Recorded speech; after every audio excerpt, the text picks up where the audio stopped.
Hey guys, it's Anna. Welcome to my channel. Today we're talking night out fragrances. So whether you are going out on a date, it is girls' night out, or just you have something fun planned, I have a list of recommendations, different scent profiles to choose from to consider. So the first one I have here is Solar Flare by Ojar.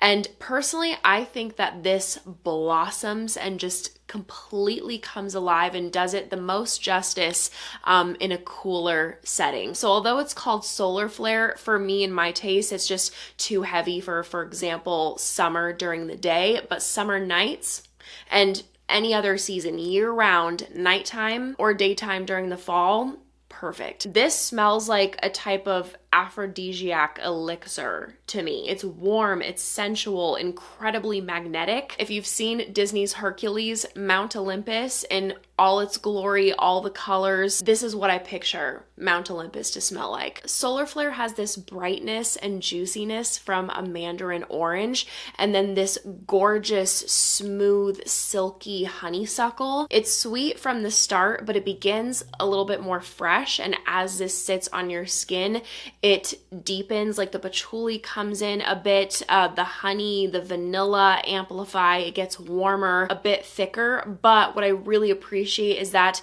this honey never gets cloying or overbearing to me, which a lot of honey and fragrances unfortunately do for me. I think that this is the perfect balance of liveliness and brightness and warmth and depth. It has some spiciness from pink pepper, a bit of an apricot-like tone coming through from the osmanthus. Absolutely gorgeous scent. It's a head turner for sure. And I get all day wear with a really good projection. I would say like in between moderate to strong. If you want to try it, you can sample this on Scent Split. All of the fragrances I'm talking about in this video can be sampled there. And if you fall in love with anything, they also have full bottles. They have the largest selection of fragrances that I've seen. Been shopping there for years. Cannot recommend them enough. And if you want to save a little on your purchase, you can use the code ANNA10. Next, I have Brandt Genesis. And this is a really beautiful rose saffron woody fragrance, and that is a very popular note combination. And I'm going to be honest, now when I see that combination, I'm usually not interested because I've just smelled that time and time again, and a lot of them just blend together for me and don't really feel like a new experience. Genesis, however, is one to get your nose on. I really appreciate how smooth and silky this blend is, and I also find it very wearable. A lot of fragrances in this profile feel very dark to me. This has depth, it's perfect for a night out, but it never feels overbearing or too deep. This is a rose that doesn't come off dry or outdated, and it's not, trying to like push and be front and center and take over everything else. It feels like a really even blend between smooth woody notes, the rose, an airy saffron, a fruity berry quality. It smells very romantic to me, like people who've been together for years, still very much so in love. The woods are creamy, it's sweet but not too sweet, it's floral but not like bam in your face floral. Very polished, elevated scent, and I get about 4 hours with a moderate projection. If you are reaching for this on your nights out during fall and winter, you are on theme. Majaina Sin, the different company. This screams specifically October through December to me. All the holiday vibes in a bottle. If you are a gourmand lover, you like things sweet, try this. It has a bright candied orange to lift things up, maple syrup, but not like an overbearing cloying amount, but you can pick up a little bit of that. Warm tonka bean, a ton of rich vanilla. It has a syrupy facet, but then it's also really creamy. It has a pronounced chestnut cream note. It's very smooth, so you're not getting, for example, like a dry, nutty experience out of this. There are some spicy qualities to break up the gourmand a bit. Ginger, there's cinnamon, and there's quite an apparent, I would say, like molten amber in the base. The color of this juice is really what it's giving. There's a level of coziness to this scent, but it's not strictly like an at-home, under the blankets kind of perfume. It wants to be noticed. It wants to be smelled. I believe this is the brand's bestseller. I can see why it's been successful for them. And I get about 7 hours with a moderate projection. Next is Rirana Tonka Nutmeg, one of my very, very favorites in my collection. Perfectly unisex scent. I don't think this leans any particular direction. This is a lot of my favorite scent profiles in one. Firstly, I love an iris orris scent. It's powdery, it has both of those notes.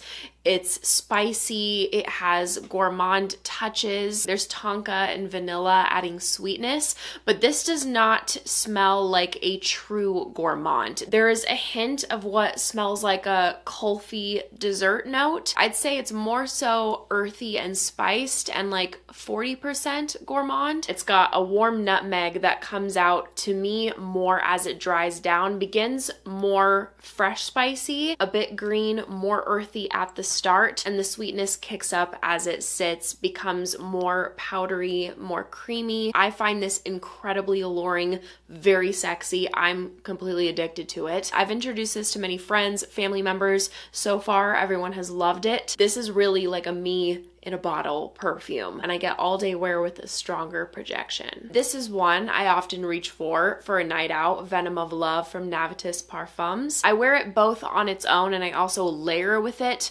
quite often. I love to pair this with deeper, darker scents. This always reels in the compliments for me. I don't know what it is, but whenever I wear cherry, I tend to get a lot of compliments. This is one of my favorite cherries I've come across. This is a cherry chocolate duo. So it's a boozy, smooth, deeper cherry that's covered in a dark chocolate. Delicious. It's obviously gourmand. This is a grown gourmand. It's refined. It has a beautiful amber wood anchoring the scent, giving it warmth, giving it a bit of depth. It also has almond cream, almond, and vanilla, but to my nose, it's really all about that chocolate and cherry. It's boozy. It's in the Tom Ford Lost Cherry family, but I do like this more. It firstly performs far better. I just think it's smoother, and the chocolate is a fun addition. This specifically with tobacco, spicy, woody, boozy scents, chef's kiss. I get all day wear with a moderate projection. Next is Akro Glow.